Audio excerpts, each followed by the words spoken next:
Hello students, today we are going to start with the second lesson of a supplementary reader, that is the Tiger King. Now the title itself makes us a bit surprised, and it arises a curiosity to find out that why the name of the king is the Tiger King. What may be the reason behind this, and who is this Tiger King? What is his real name, or why did he get this particular name? There arises many questions in our mind. So now let us find out how this, or why the king got this title of the Tiger King. Now the Maharaja of Pratibandhapuram, he had many titles like Zamedar General, Khiledar Meshwar, then Satyagraha Samhari, Maharaja Tiraj Vishwabhuvana Samrat, then Sir Jilani Jung Bahadur. So these were means many titles he had got, but he was well known as the Tiger King. Now the writer here humorously tells us that everybody who read about this Maharaja would be tempted to meet him, but that would not be possible as Maharaja was no more now. However, his myth continues to fascinate the people. The myth that why was the name given to the king as the Tiger King. Now when the king was born, the astrologers foretold that he would grow up to be a warrior of warriors and hero of heroes. But one day he would have to meet his death. At that very moment, the baby prince, who was only 10 days old, he began to speak aloud clearly, but in a very squeaky voice, and he started questioning the astrologers.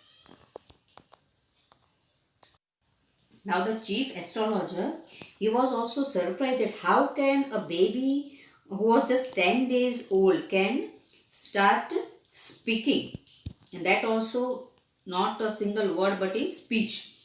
And so there arises and it also arises intelligent questions. The baby raised means there was arising many intelligent questions, so it was incredible.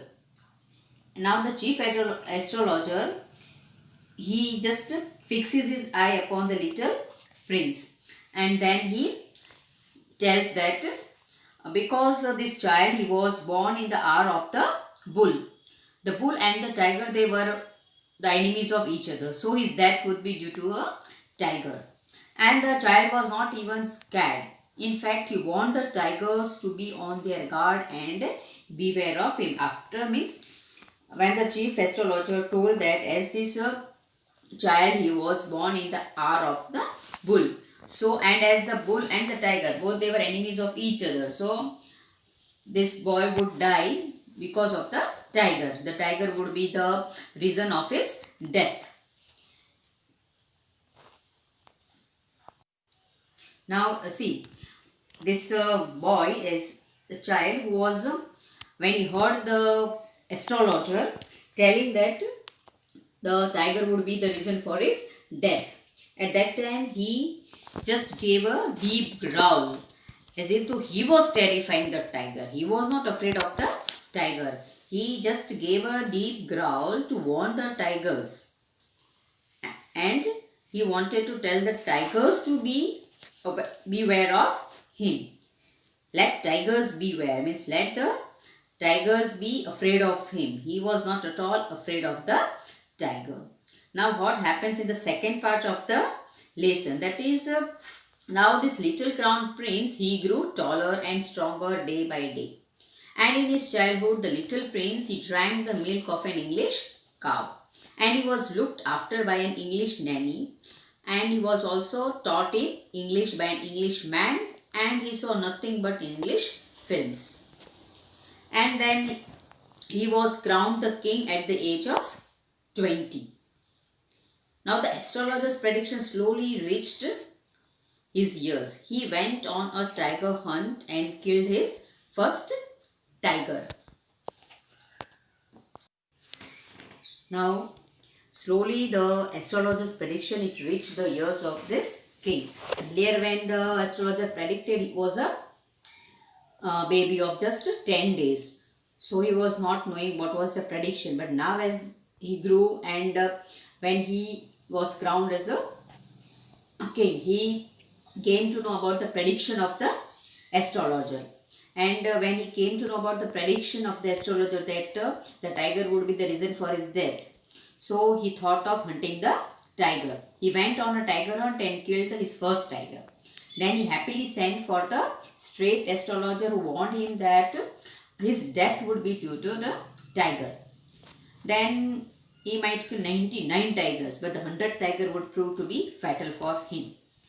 So if the king would succeed in killing the 100th tiger, the astrologer promised that if the king he killed 100 tigers, then he would cut off the tuft of his hair and burn all his astrology books, and also will become an insurance agent.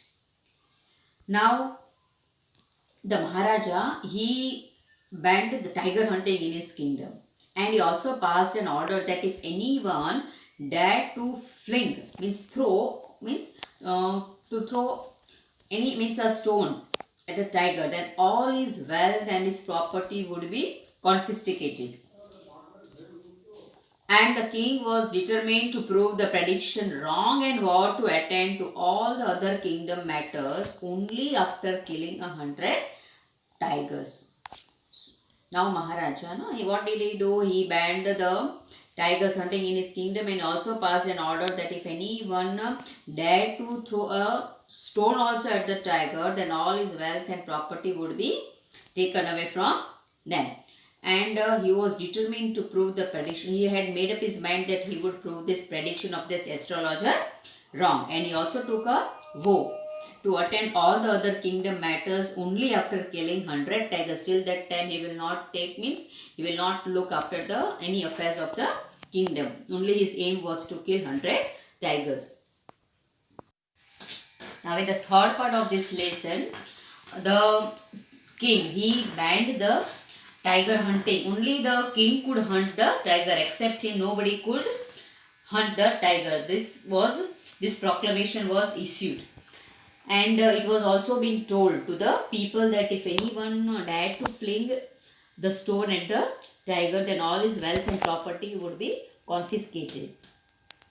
Now the king also took a vow that he would attend all the matters of the state only after killing the 100 tigers. Not that he faced no dangers. There were times when, sometimes when the king he went to kill or to hunt the tiger, at that time the bullet would miss its mark and the tiger leapt upon him, and he used to fight with the beast, that is the animal, with his bare hands without any weapon in his hands. But each time the king used to win. Now the British officer, that is Durai. Durai is a British officer. He visited Pratibandhapuram with a wish to hunt tigers. And he was very fond of getting his pictures clicked with the dead body of a tiger. Now here the king, our tiger king, he was determined not to give any permission as he wanted to kill the tigers himself. So he told that he would arrange a hunt for anything else than a tiger for the officer. He would allow the officer to hunt any other animal than the tiger. But the man wanted to hunt only these tigers. But the British officer, he wanted to hunt only the tiger.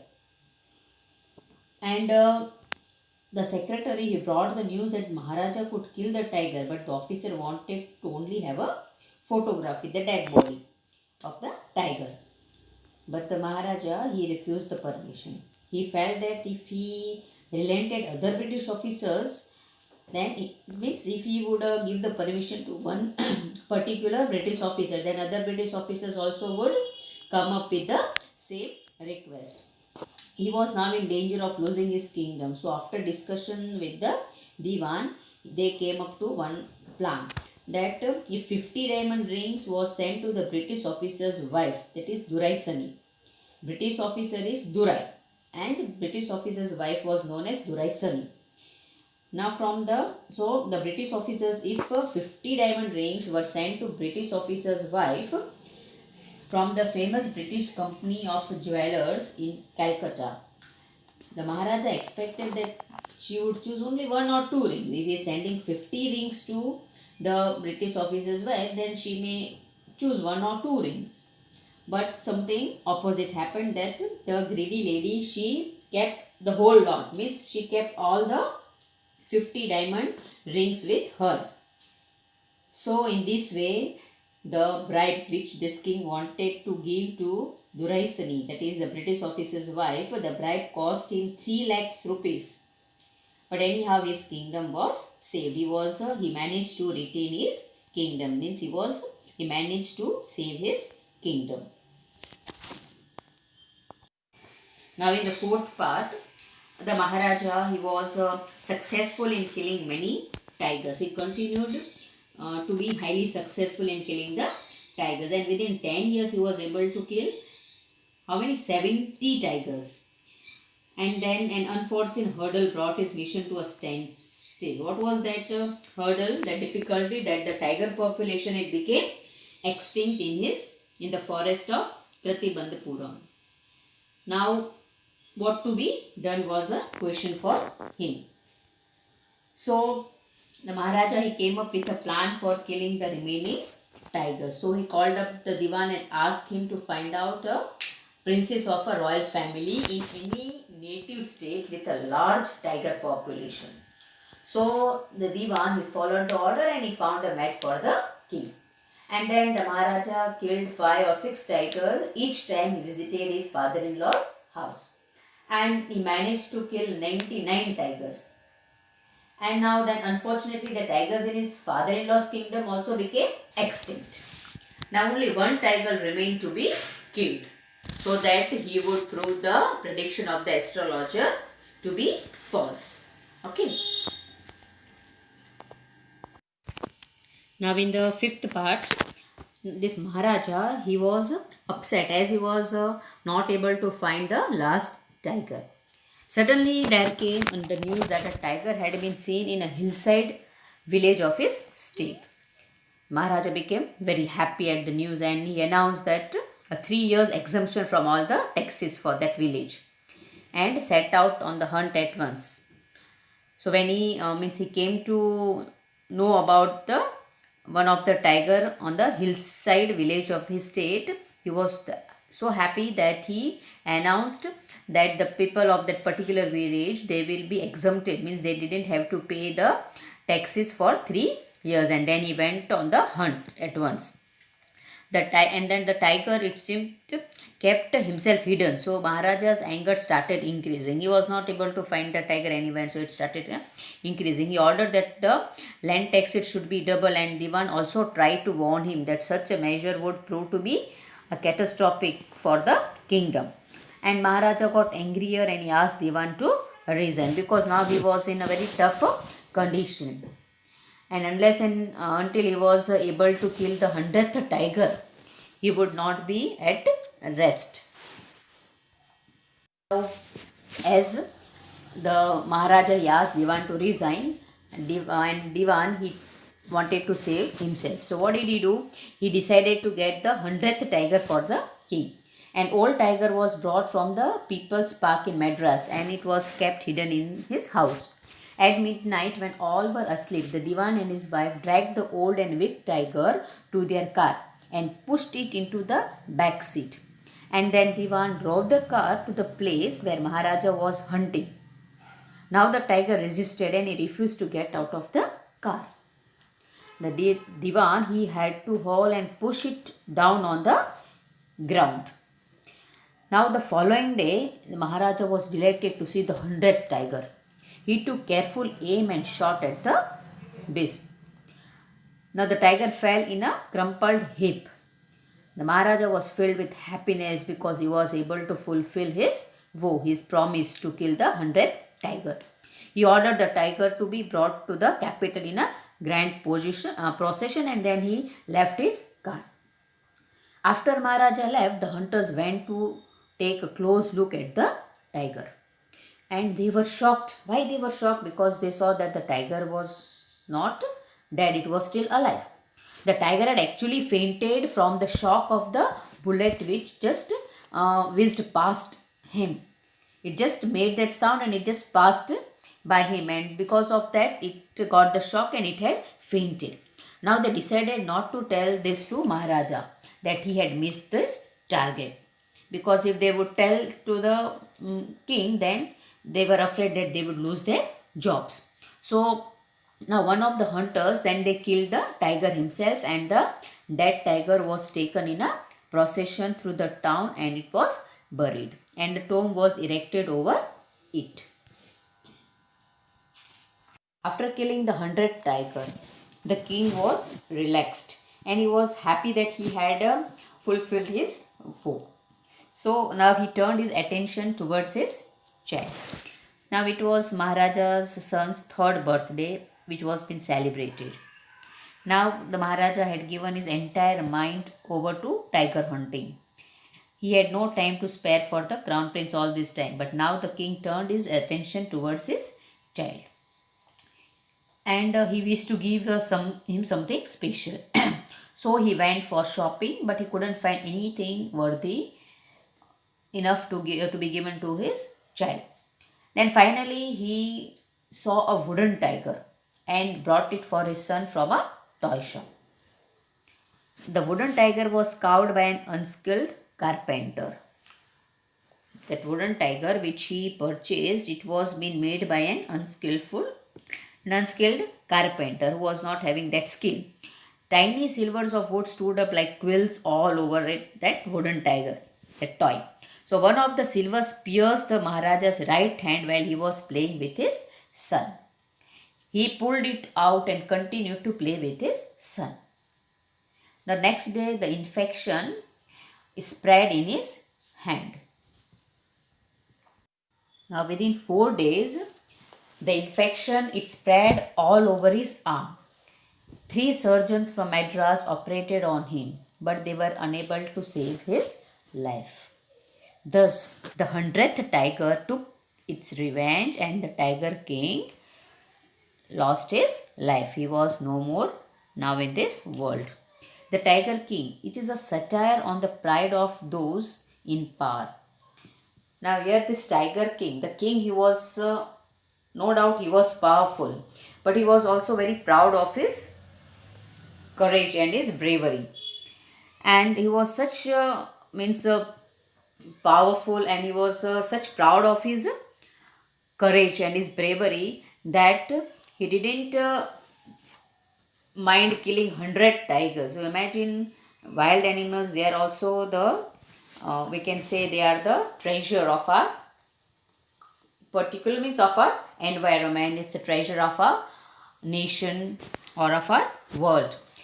So just in order to prove the astrologer's prediction wrong, he didn't mind to kill 100 tigers. After anyhow, when he was not able to find any tiger in his own kingdom, in his own state, he further moved to another state also, and he kept on killing the tigers till he was able to kill all the 100 tigers. But at last, the 100 tiger takes its revenge and the king was killed. The story, it is a very good mixture of the supernatural and it's a humor.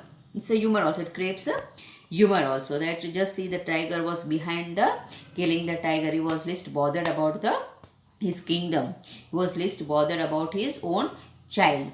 Only after killing 100 tigers, he just draws his attention towards his own child. So you can just imagine the king that, and at last when he died. So when he dies, what message it gives us, that a person who is is much proud of himself, maybe his power, his wealth, anything it may be, but anyhow the God gives him the punishment in one or the other way. Here our king, the Tiger King, he loses his life at last because he was also too much proud of his courage and his bravery. Okay, so here we complete our lesson. I hope you have understood this wonderful lesson.